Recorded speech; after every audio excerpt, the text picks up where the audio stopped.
قدونك لبدا قولة حلوانا دا لبدا قولة. السلام عليكم ورحمة الله وبركاته.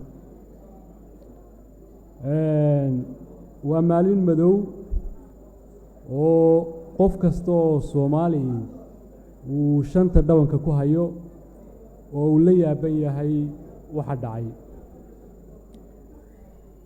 وأيان دروين فالكا وكوكعاي مدحوينها سومالان مصبيحي وكويبيي بد صوماليات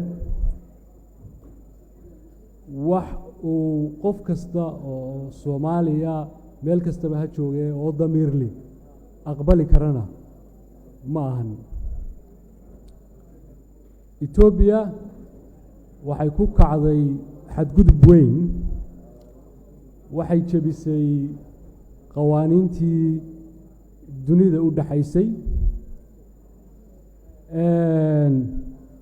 haddii aanay ka noqonin falka guracan ee ay ku kacdayna waxa ka dhalan doona cawaaqib xumo geeska iyo geeyigan aynu ku noolahay saamaysa oo riiqdeedu ay dheeraato. madax bannaanida Soomaaliya ee dhuleed ee badeed ee cireed waa lama taabtaan.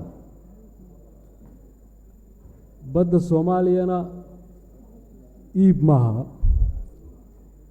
dowladda Itoobiya marka waxa uu eeg intay goor tahay inay ka noqoto falkaas.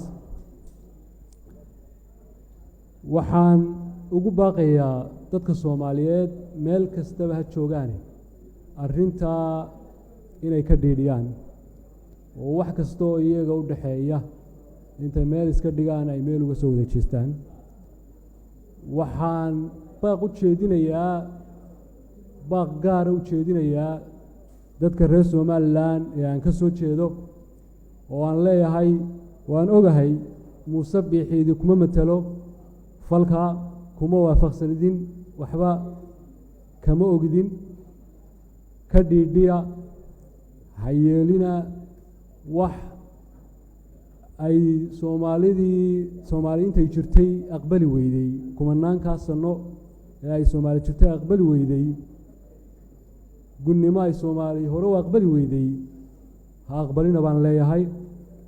badda dheer ee Soomaaliyeed waxay halkaa ku soo gaadhay waa ilaash dadka Soomaaliyeed baa u taagnaa oo ilaashanayay oo jiilba jiil u gudbinayay. waxaa la rabaa inaynu sidii u ilaashano sidii ay u ilaasheen ay inoogu wareejiyeen badda oo dhan inaynu inaguna jiilasha soo soconno ugu wareejino oo aynan arrintaa marnaba aqbalin. waxaan ku soo gabagabeynayaa tudciyo ka mida gabaygii Timacadde ee 1964 dagaalkii ama colaaddii dhex martay Itoobiya iyo Soomaaliya uu tiriyey ee uu lahaa warka shalay tan ugu soo dhacay aan aad u dhakafaarnay dambiilaha sidoodu wadnaha nooga dhaawacay nin dhageystay cali iyo uma tumo dhaanto iyo heesa nin xaqiisii lala dheelmaday oo dhuntay baa u daran xaqeenii inta lala dheelmado dhuuman mayno. asalaamu calaykum waraxmatullahi wabarakaatu. xildhibaan Axmed Goosh.